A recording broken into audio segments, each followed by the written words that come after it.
empezar nuestra clase el último de nuestro capítulo del curso, que es los conocimientos sobre inmunidad y la introducción al sistema inmunitario.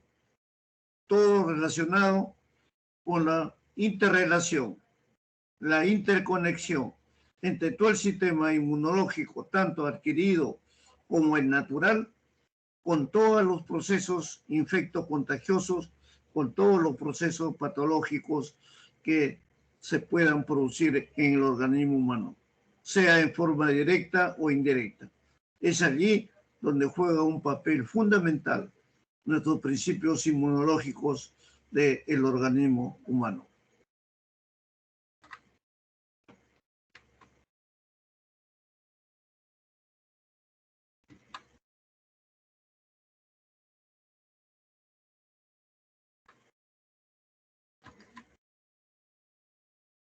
Giovanna.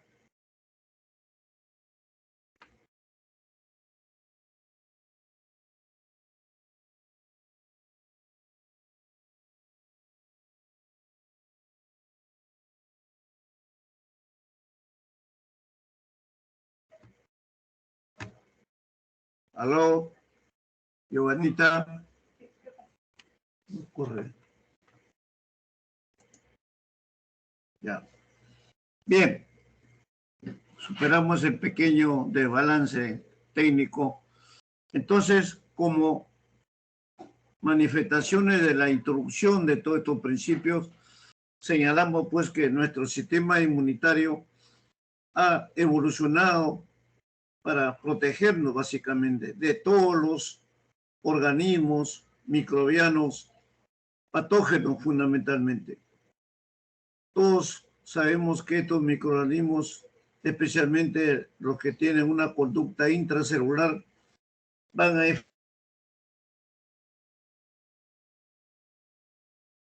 individual o colectiva básicamente. Por ejemplo, los virus que acabamos de verlos. También los microorganismos que tienen la capacidad extracelular, que se dividen fuera de las células en el tejido sanguíneo, en los tejidos o en las cavidades corporales, por ejemplo, muchas bacterias y parásitos, que lo veremos más adelante. Todos estos tipos microbianos patógenos responden a una respuesta inmunitaria diferente de parte del organismo humano.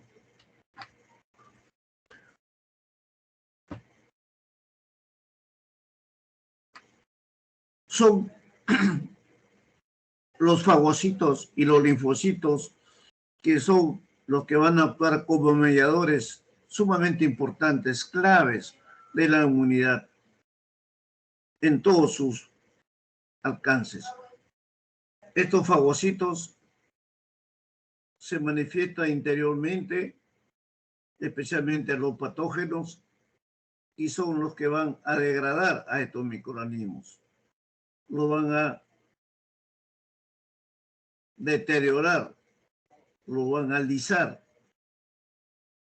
que se conoce como la acción fagocítica contra los microorganismos. Especialmente los linfocitos de las clases B y T,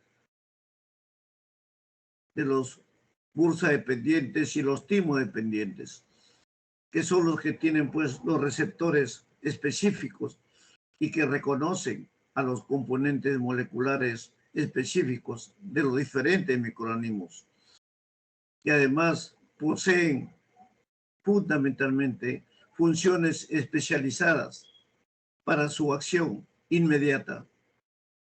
Los linfocitos B son los que producen pues nuestros anticuerpos, y que son los que van a actuar frente a todos los microorganismos extracelulares durante la penetración y la adhesión de estos en las células receptoras.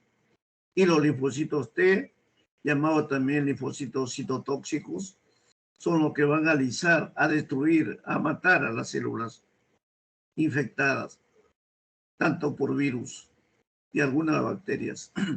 Y son los linfocitos T, llamados T cooperadores, los que van a coordinar todas estas respuestas inmunitarias a través de interacciones intercelulares, sean directos o por la liberación de citocinas, recordándoles la acción fundamental de las citocinas en estos momentos de accionar célula huésped.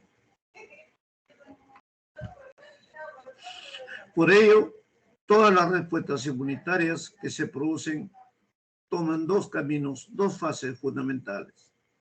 Una, que es el reconocimiento del antígeno y su eliminación a través de reconocer el determinante antigénico de parte de la célula que penetra en este espacio y al receptor celular de la célula huésped o célula que recibe específicamente a estos inmunógenos o antígenos comúnmente llamados. En esta primera fase se produce la selección clonal, lo que implica pues que unos clones específicos o determinantes antigénicos sean pues a los linfocitos, les permitan a los linfocitos reconocer a este antígeno o a este inmunógeno, dando ello lugar a que la expansión de los clones específicos de los linfocitos T y B tomen la diferenciación en linfocitos efectores y de memoria. En la fase ya efectora, estos linfocitos coordinan pues todas estas respuestas inmunitarias que finalmente van a eliminar el origen del antígeno y toda su capacidad antigénica patógena.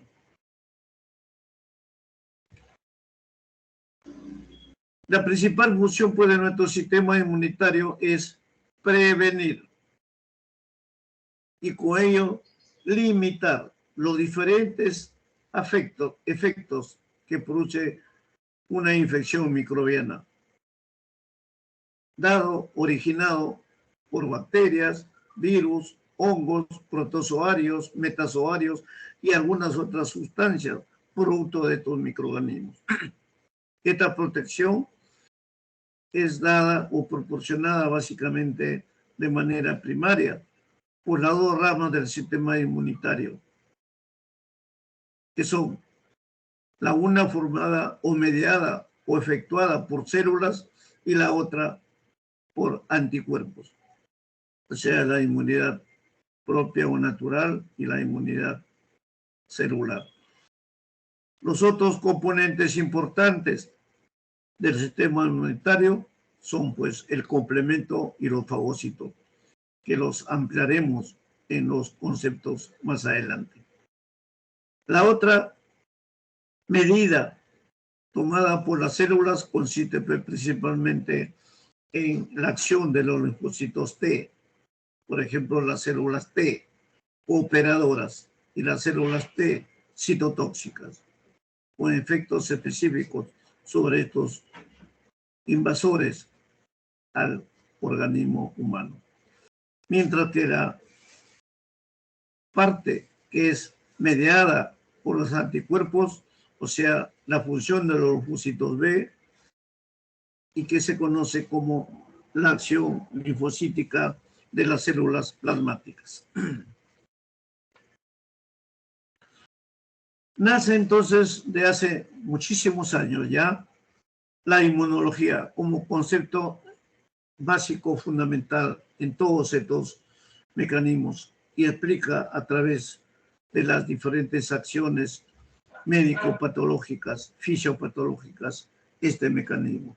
Por lo tanto, la inmunología, pues, actualmente es una ciencia ya autónoma y que constituye en todos sus orígenes su estrechez y su acercamiento ligados a la microbiología médica. El amplio mundo, el amplio espacio de la microbiología abarca, pues, o se sujeta dentro de muchos sustentos en la inmunología y sus diferentes principios. Con ello, pues, la inmunología constituye el estudio de las diferentes respuestas de defensa que muestra nuestro organismo y que han desarrollado los animales, los mamíferos, humanos y no humanos, frente a la invasión o a la penetración de diferentes microorganismos o partículas extrañas generados por estas estructuras microbianas. Su interés no solamente se ha volcado, pues, a estudiar aquellos mecanismos altamente evolucionados y a la vez integrados, sino también dotados de especificidad y con una memoria específica frente a los agentes reconocidos por el cuerpo humano como no propios, o sea, como sustancias extrañas, invasoras al organismo, así también como de su neutralización inmediata y degradación por los diferentes mecanismos fagocíticos, linfocíticos, etc. Como tantas ciencias que existen en la maraña de conocimientos del mundo humano, la inmunología pues presenta un periodo sumamente prolongado en cuanto a su origen precientífico de observaciones y aproximaciones meramente empíricas que da lugar al nacimiento de esta gran ciencia, sino también sujeto a principios de resistencia a ulteriores mecanismos de ataque de una enfermedad infecciosa. Ya está reconocido los estudios de la era antigua, donde se señala al historiador griego Tucídides a 464 a 404 antes de Cristo, donde ya se narra una serie de conceptos en unos procesos llamados epidemias, que hacía durante la guerra del Peloponeso, recordando un poquito la historia universal, donde los enfermos pues eran atendidos solo por aquellos que habían sobrevivido previamente a la enfermedad, con la seguridad de que estos no volverían a ser contagiados. Van haciendo pues a partir de allí los procesos de autoinmunidad que hoy se mantiene especialmente en todas las personas que trabajan permanentemente con pacientes infectados o no infectados, que son los médicos en primer lugar y todo el personal de salud de primera línea. Haciendo un poquito de historia para recordar la evolución de esta ciencia, diremos pues que el primer intento o el primer valor a determinar a este concepto de la inmunización, ya con criterios técnicos, con criterios científicos, fue realizado por el médico inglés Edward Jenner, considerado el padre de la inmunología, más o menos en 1749 a 1823. Tras su gestación, pues, o su observación en los diferentes establos de ganado vacuno que se habían infectado con lo que en ese momento se llamó la viruela vacunal, que era una forma benigna que afectaba a este ganado vacuno y que se producía a través de unas pústulas, no solamente en las extremidades, sino en algunas partes del cuerpo. Además, se va comprobando, Jenner comienza a hacer estos estudios y va comprobando que no eran ya atacadas las que tenían estas manifestaciones eruptivas exantemáticas,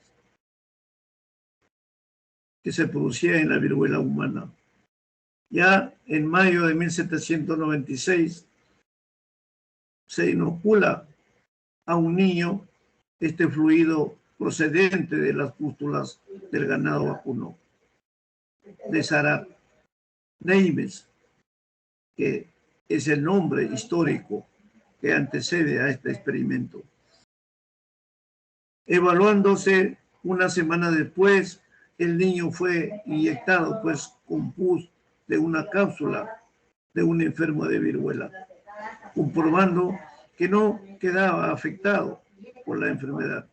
Jenner entonces, en base a estos resultados, publica en 1798 en la revista de ese entonces, Anekiri, que significa pues donde se va a hacer los efectos, se va a comprobar los efectos causales de este brote característico. Y nace ya el concepto de la variocele o la enfermedad variólica, para posteriormente tomar el nombre de virus variola. Y con ello se va pronosticando pues ya que esta aplicación o este método podría llegar a erradicar la viruela. Jenner fue el primero entonces en recalcar esta importancia de realizar estudios clínicos de seguimiento a pacientes y de esa manera evaluar los dos grupos, los de llamados inmunizados y los no inmunizados, es decir, los que hacían la enfermedad y los que hacían después de haber mantenido algunas condiciones clínicas como antecedentes de sintomatología. La inmunología, por ello, constituye pues una de las ciencias biológicas de más acelerado crecimiento actualmente. Hace un siglo, todo el siglo XX, la inmunología no era más que un estudio de la inmunidad. Hasta más o menos 1990 podemos considerar. Sin embargo, a partir de ahí ya se logra darle un enfoque diferente acerca de la inmunidad. Incluía ya la naturaleza de las vacunas, el uso de sueros inmunes en terapéutica, la inmunoterapia y algunos aspectos en el diagnóstico serológico, el serodiagnóstico y de múltiples enfermedades. A mitad del siglo ya pasado, varios sucesos empezaron a tener una nueva forma a la inmunología. Ya fueron descubiertos los grupos sanguíneos, el grupo ABO, como lo veremos más adelante, el factor RH, que tenemos ya hoy en día la determinación de RH positivo o RH negativo, junto con el número o el factor ABO, grupo A, grupo B, grupo universal, que se reconoció pues luego como los factores alérgicos, tirando y generan una nueva subdivisión. Y de esa manera la naturaleza o el procedimiento químico de las vacunas, que son a base de los antígenos propiamente dicho, ya recibió a partir de ahí un estudio sumamente intensivo y que ahora se manifiesta en una serie de vacunas estables y otras de constante revisión y de constante investigación.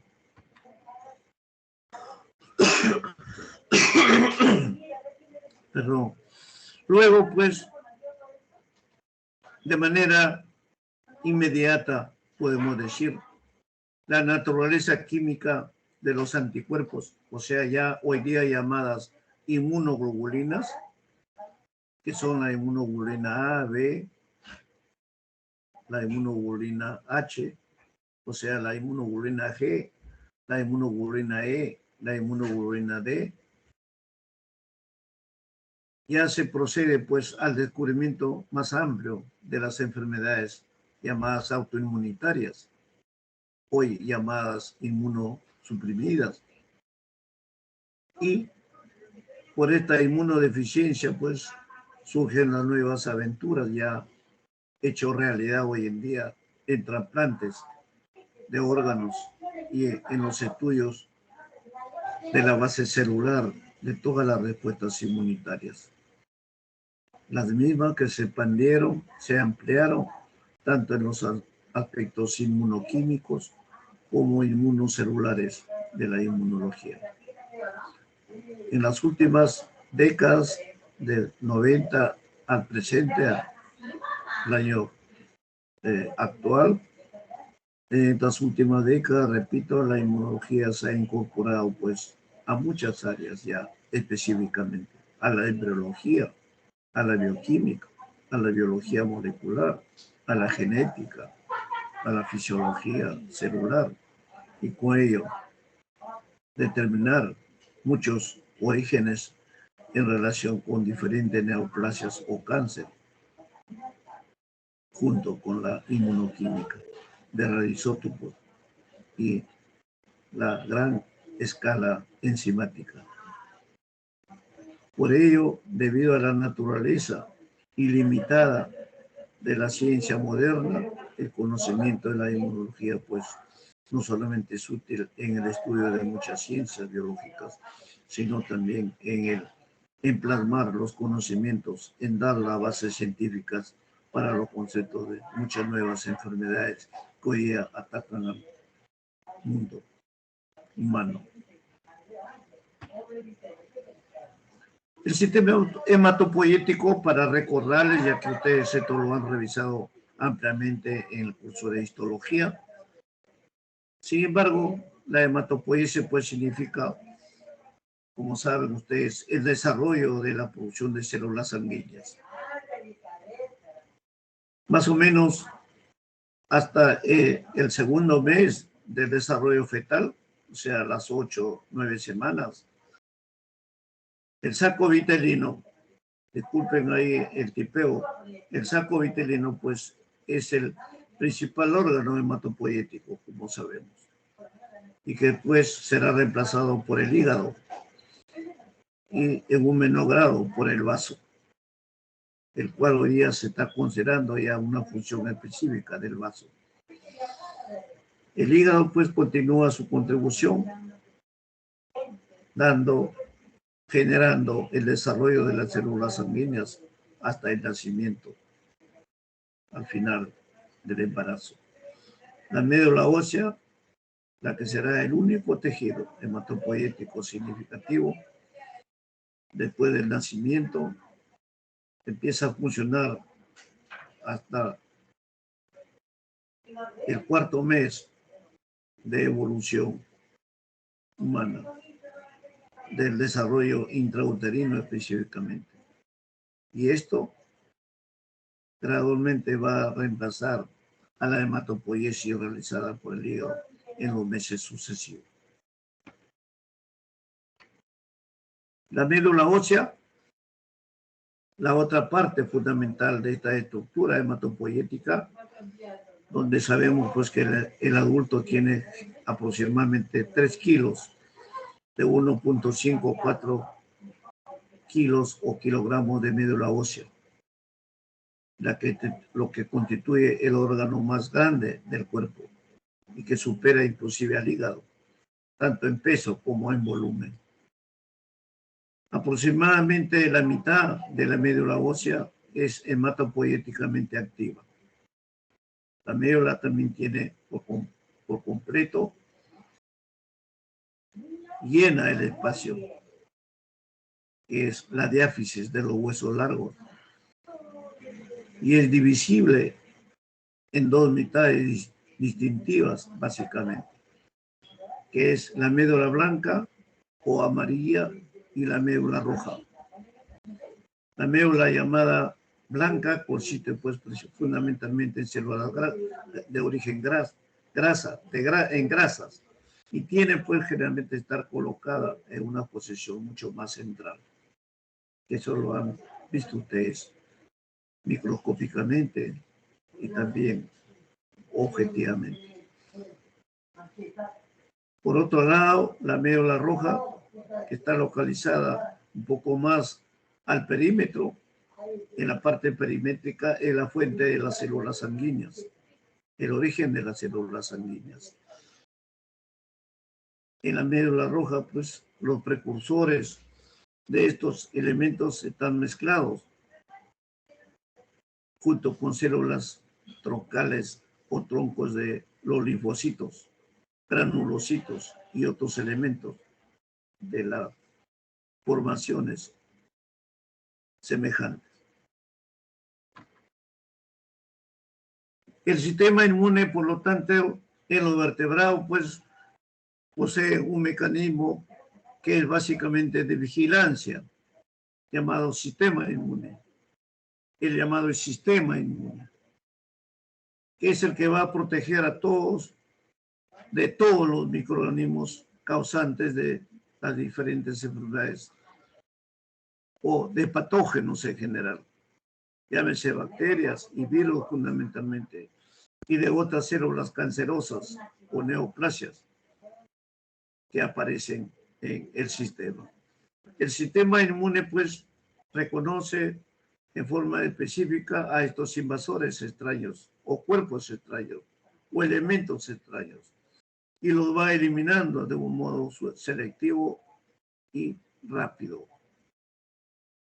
La inmunología o el estudio del sistema inmune ha contribuido, pues, de esta forma, de esta manera, significativamente a la medicina pasada, moderna y actual, en diferentes campos, como en la transfusión sanguínea, el trasplante de órganos, el trasplante de muchos otros elementos básicos, hígado, riñón, etcétera, el tratamiento de las enfermedades alérgicas, de las llamadas enfermedades autoinmunes o inmunodepresivas, el cáncer.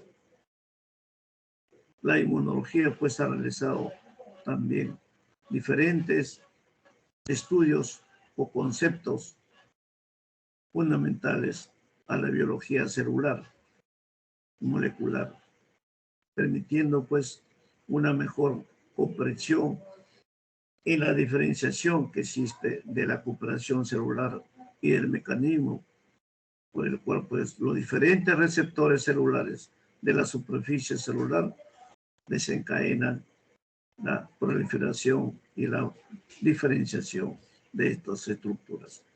Estos conceptos, pues, constituyen una visión en conjunto de todo el sistema inmune y su respuesta de los invasores extraños o microbianos. Hay un concepto que todavía se sigue usando en muchas informaciones, en muchas formas bibliográficas de conocimiento, que es el término resistencia natural, lo que hoy en día es la inmunidad básica, la inmunidad natural, la inmunidad propia, llamada. Por lo general, esta resistencia natural es la que se refiere a la inmunidad heredada o innata, y que también se conoce hoy en día como la inmunidad genética o de origen genético, lo que tradicionalmente se ha definido como la capacidad de un individuo o de un ser humano para resistir infecciones, que ya se ha aclarado, se ha conceptuado hoy en día mejor. Todos estos son posibles debido a las funciones normales del cuerpo, que son típicas de la especie humana y de nadie más. Estas funciones, pues, van a variar, van a cambiar de acuerdo a la edad, al sexo, al estado nutricional, al estado ambiental, de diferentes características del ser humano.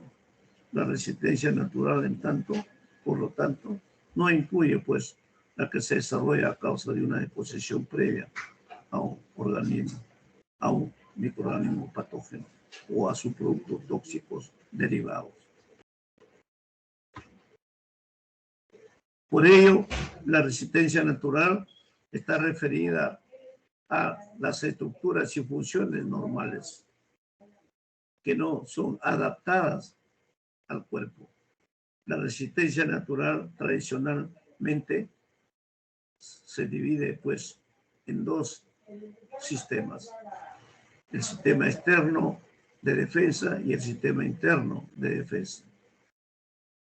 Ambos están basados básicamente en barreras anatómicas y estructurales, en moléculas antimicrobianas que se encuentran en la sangre y en los diferentes tejidos humanos. Diferentes técnicas antimicrobianas directas de células, como la del sistema fagocítico, eventos mecánicos que constituyen a las acciones peristálticas, el flujo de secreciones y a la influencia de microorganismos no patógenos u oportunistas que muchas veces ayudan,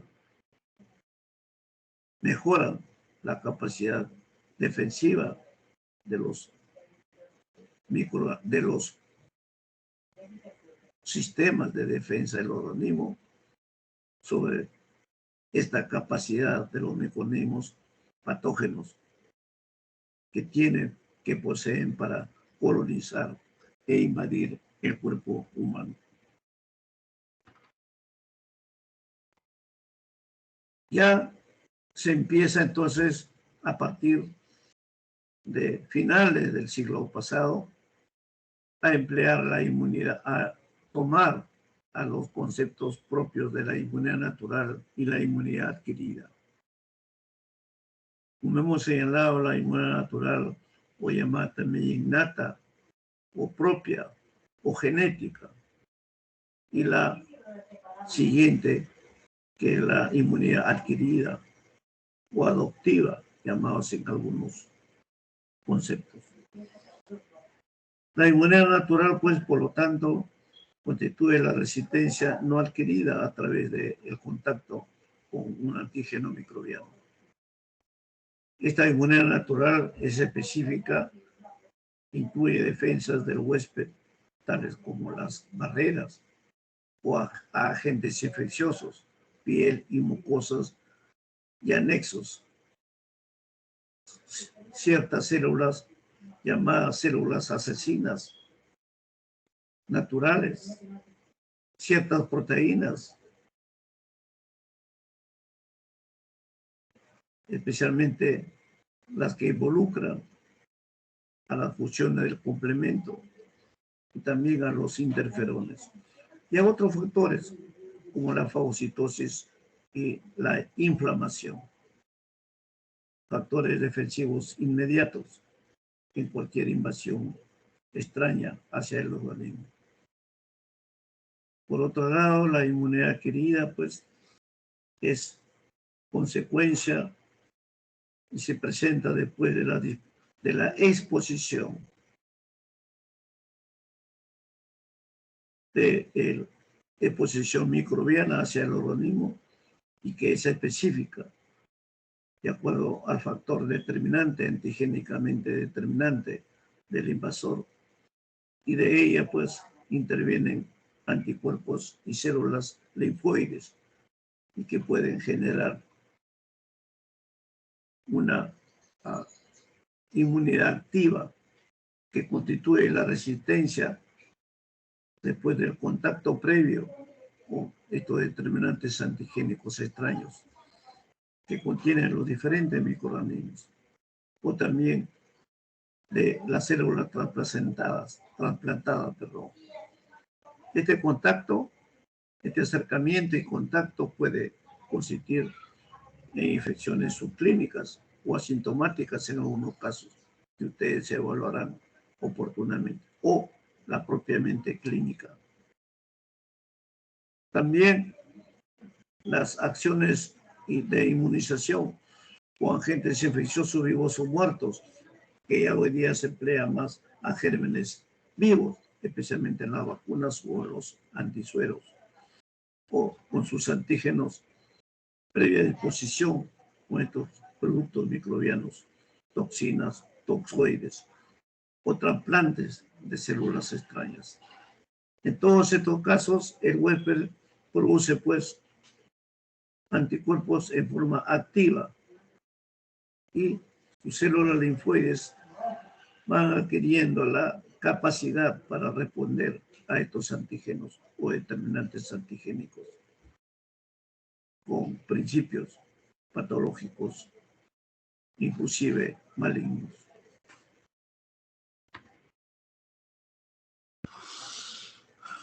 Acá para señalarles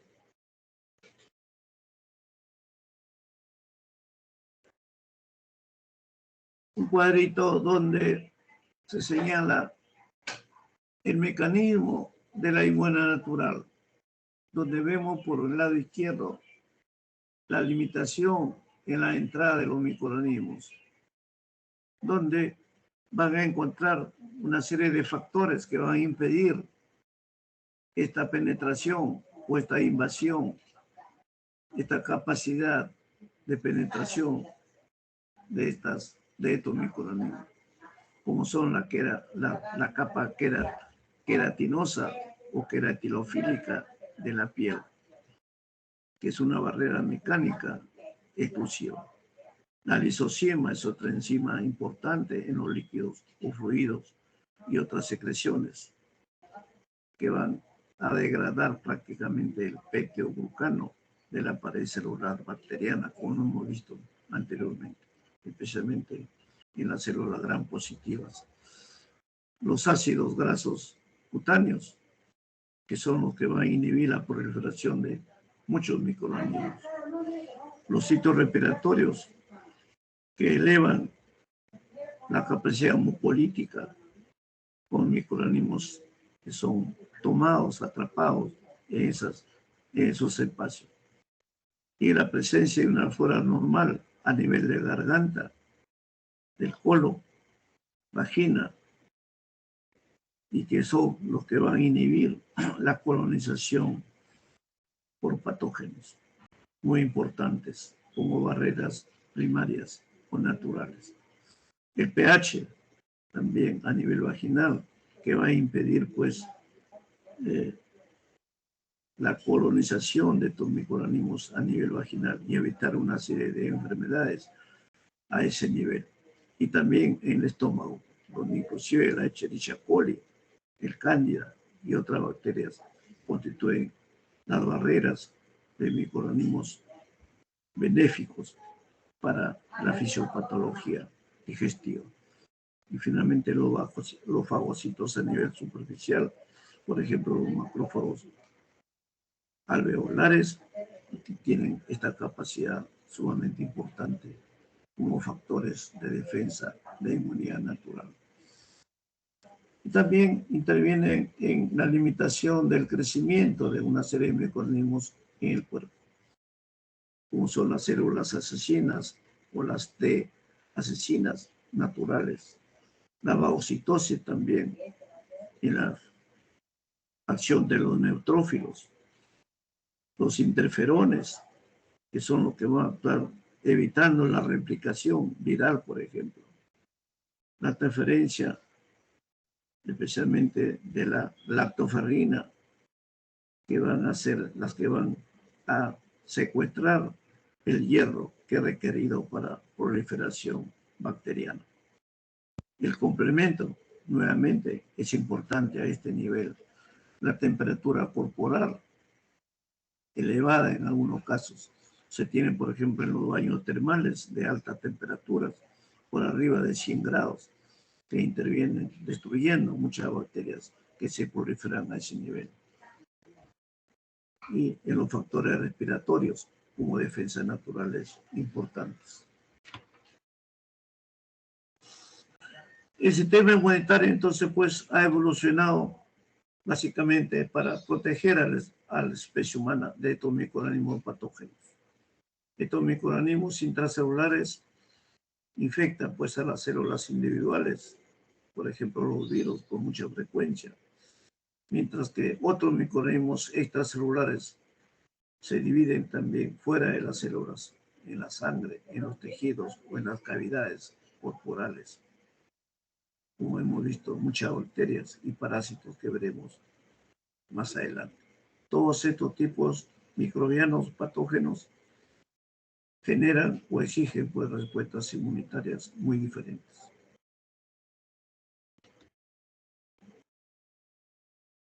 Los fagocitos y los linfocitos pues, son mediadores claves en todos los principios inmunológicos, en la inmunidad en sí. Los fagocitos son los que interiorizan básicamente microorganismos patógenos y los degradan, los lisan inmediatamente. Los linfocitos B y T tienen receptores celulares específicos que reconocen inmediatamente los diferentes componentes moleculares específicos de los microorganismos y poseen funciones especializadas para ello. Los linfocitos B producen anticuerpos que son eficientes frente a los microorganismos extracelulares. Los linfocitos T, o llamados citotóxicos, producen acción lítica, lisis celular a las células infectadas por virus, y los linfocitos T cooperadores son los que van a llevar a cabo la coordinación y las diferentes respuestas inmunitarias mediante interacciones intercelulares directas, y con ello logran la liberación de citocinas como factores positivos en este proceso. La especificidad y la memoria son dos características fundamentales, esenciales en las respuestas inmunitarias adaptativas o adquiridas. Debido a esto, el brazo adaptativo del sistema inmunitario linfocítico, tanto T y B, genera una respuesta mucho más eficaz ante los segundos y posteriores encuentros de un antígeno llamado antígeno particular. Estas respuestas inmunitarias llamadas no adaptativas o son innatas, mediadas, por ejemplo, por el complemento, los fagocitos y los linfocitos citolíticos naturales, no van a ser modificados ante una exposición repetida a un microorganismo infeccioso. Se podrán generar ya en la parte clínica, en la parte presencial, a los diferentes procesos microbianos y su evolución clínica, que pueden repetirse en algunos casos. He ahí las reinfecciones o las repetidas infecciones que puede sufrir el organismo humano. Aquí las células mediadoras solubles del sistema inmunitario que les he señalado, donde les veo ahí a nivel de la célula cómo actúan los linfocitos, los fagocitos, a nivel de las células auxiliares, etc. Tenemos los linfocitos B, los linfocitos T, los linfocitos reguladores, los grandes, los linfocitos mononucleares, los neutrófilos, los eosinófilos. Y a nivel de las células auxiliares tenemos el basófilo, el mastocito, las plaquetas, y en otros espacios las células tisulares. Todo ello llevan a la acción de mediadores solubles como anticuerpos, citocinas, complementos, y a nivel de las células auxiliares, mediadores de la inflamación y las citocinas e interferones. Todo esto nos muestra pues, a las células principales del sistema inmunitario y los mediadores que produce.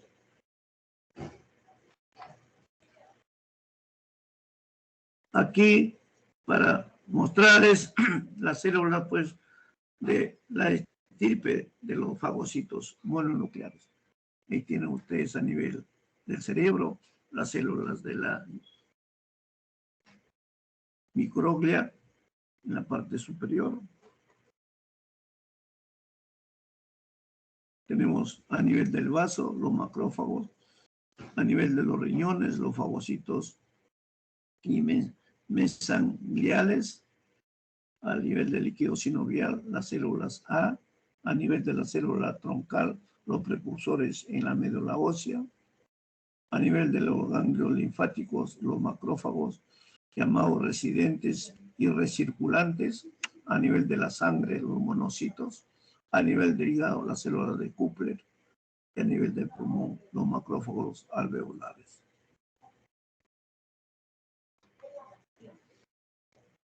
Los mediadores solubles entonces a la inmunidad constituyen una variedad de moléculas que participan en el desarrollo de las diferentes respuestas inmunitarias, como también lo son los anticuerpos, las opsoninas y las diferentes moléculas del sistema del complemento.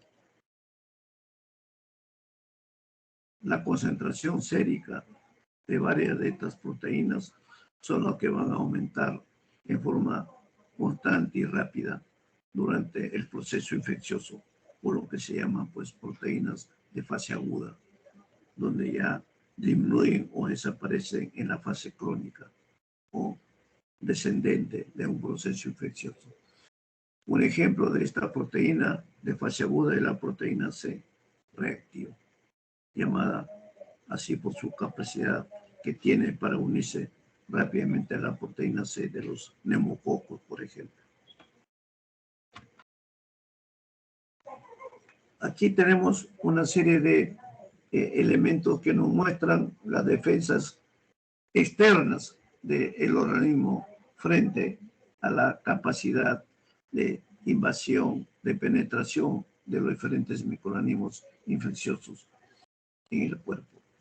Tenemos a nivel superior la lisosima en las lágrimas y otras secreciones que hemos señalado, las células llamadas comensales, la eliminación de partículas por el paso rápido del aire sobre los cornetes nasales.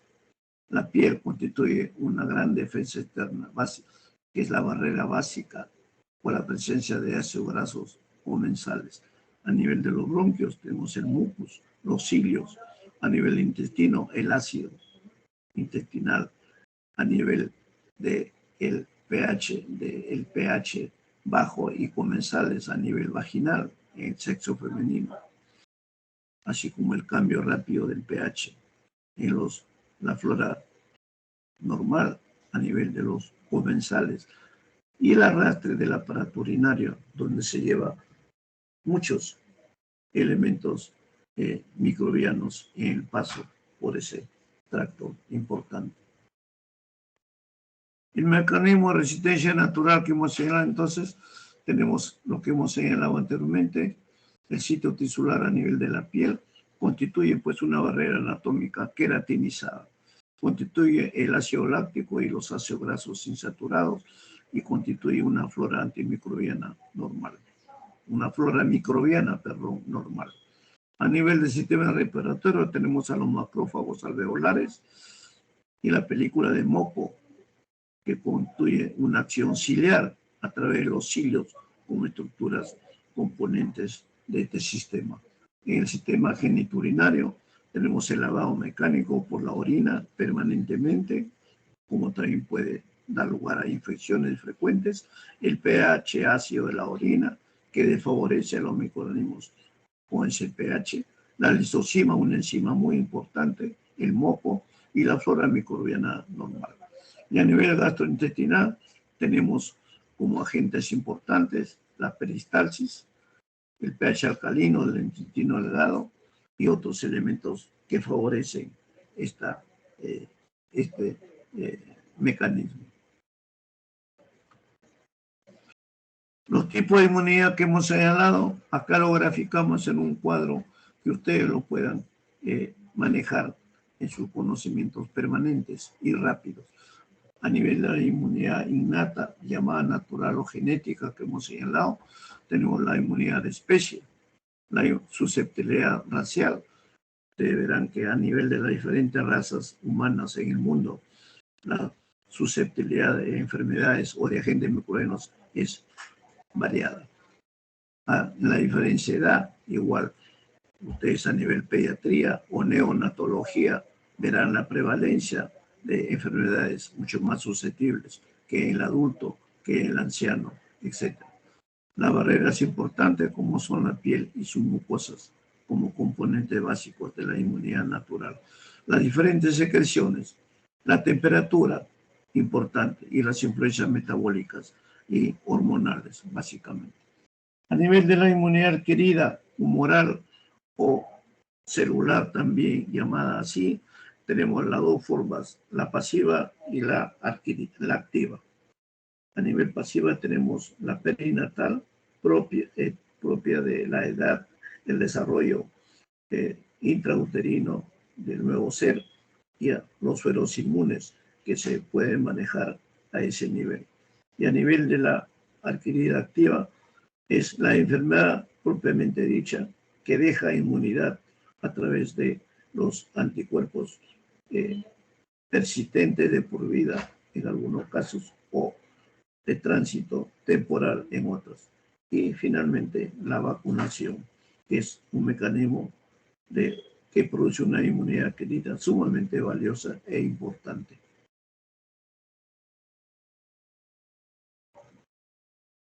La respuesta inmune, por lo tanto, genera, pues, una vez que desarrolla en el ser humano, como concepto básico de la inmunidad, se deduce pues que la respuesta inmune será todo aquello que presenta el organismo al producirse una entrada de un germen extraño y con potencia fisiopatológica. Y en la lucha entre respuesta inmune y agresión infecciosa pueden darse varias situaciones, como las que vamos a mostrarles en las siguientes figuras.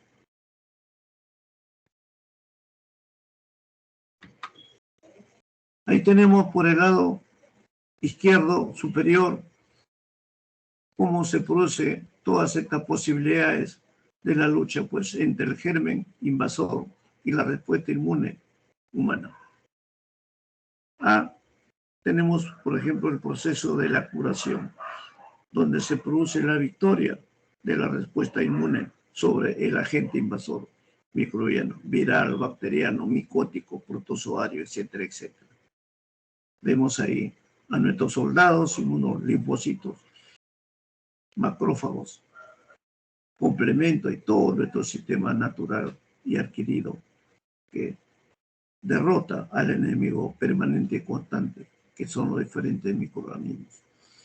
En la parte B tenemos el desarrollo de la infección, donde pues el germen es superior a la respuesta inmune. Es decir, el germen ha logrado vencer la resistencia del organismo, tanto natural como adquirida. Y especialmente en aquellos casos donde no hay vacunación, no han recibido de niños una eficiente esquema de vacunación. Nos hace mucho más vulnerables o diferentes factores nutricionales, ambientales,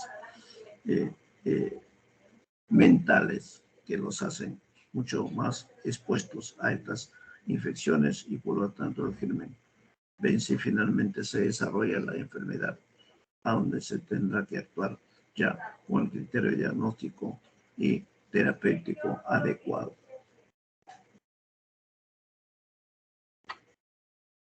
Ahí tenemos en la parte C donde se desarrolla el mecanismo de la cronificación, es decir, donde se produce la fase crónica de la enfermedad, donde hay una lucha constante, indefinida a veces, por eso el estado crónico ya se manifiesta por largo tiempo las enfermedades.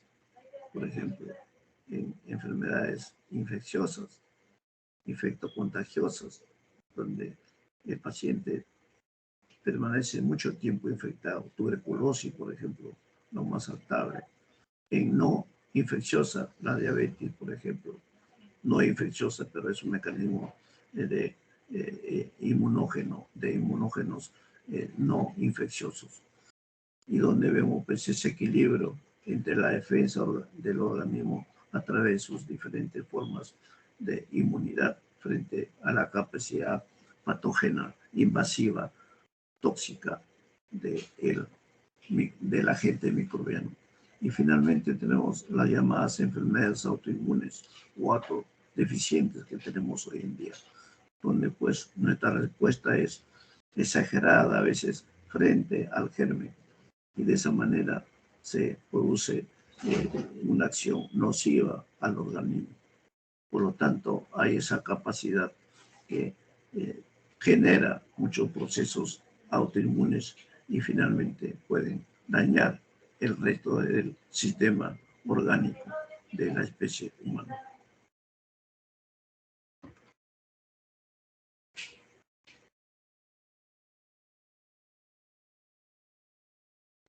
Acá ya para solamente darles la respuesta de lo que hemos señalado gráficamente, donde vemos pues que los gérmenes, diferentes gérmenes pueden disponer de una serie de elementos en sus estructuras que van a reconocer, finalmente van a ser reconocidos por nuestro sistema de vigilancia inmunológica como organismos extraños. Y de esa manera se les denomina antígenos o llamados inmunógenos, que son los que van a determinar pues el desencadenamiento de la respuesta inmune, la presencia de la respuesta, la acción de la respuesta inmune. Todo cuando el germen penetra ya en el huésped, el primer paso es reconocerlo como extraño, o sea, fase de reconocimiento, o lo que seguirá una fase de respuesta y finalmente una fase de reacción. Por eso ustedes recuerden siempre que en todo proceso infecto contagioso, el organismo y el germen se produce siempre una acción y reacción. La acción generada por el agente invasor extraño y la reacción generada por la base orgánica del organismo humano. Acá hay las diferentes formas de la respuesta en todos los procesos de la acción microbiana frente a los componentes de las células sanguíneas, especialmente, que son el grupo de los leucocitos, linfocitos, etc. O glóbulos blancos, los que van a poseer un núcleo único y grande que ocupa toda la célula y que lo podemos distinguir en dos tipos básicamente, y que son los elementos que ustedes pueden diagnosticar, pueden evaluar rápidamente. Reconocer los linfocitos T o timodependientes que hemos señalado al inicio, que son los que se tratan en la inmunidad celular, y los linfocitos B o bolsa dependientes, que son los encargados de la inmunidad humoral. Es decir, ambos tienen su rol fundamental en el nivel inmunológico frente a los determinantes antigénicos que poseen los diferentes microorganismos.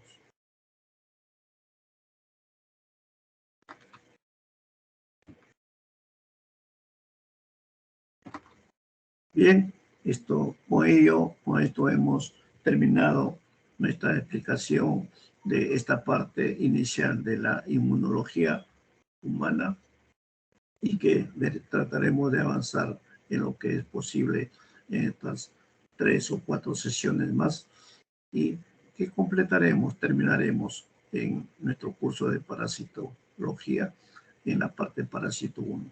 Ya nuestro delegado les explicará lo que hemos determinado en la cátedra para una mayor tranquilidad a ustedes, y de esa manera dedicarnos a dar nuestro examen de virus y cumplir con todas nuestras tareas en las partes prácticas con sus diferentes jefes de práctica, sus docentes, con los cuales tendrán ustedes que coordinar permanentemente estos días para sacar ya los promedios finales de nuestro curso. Un fraterno y sincero saludos a todos ustedes, y continuaremos el miércoles y viernes con nuestras clases que están programadas en nuestros sílabos. Muy buenas tardes. tarde, doctor. Compañeros, no se retiren, voy a dejar la lista un momento.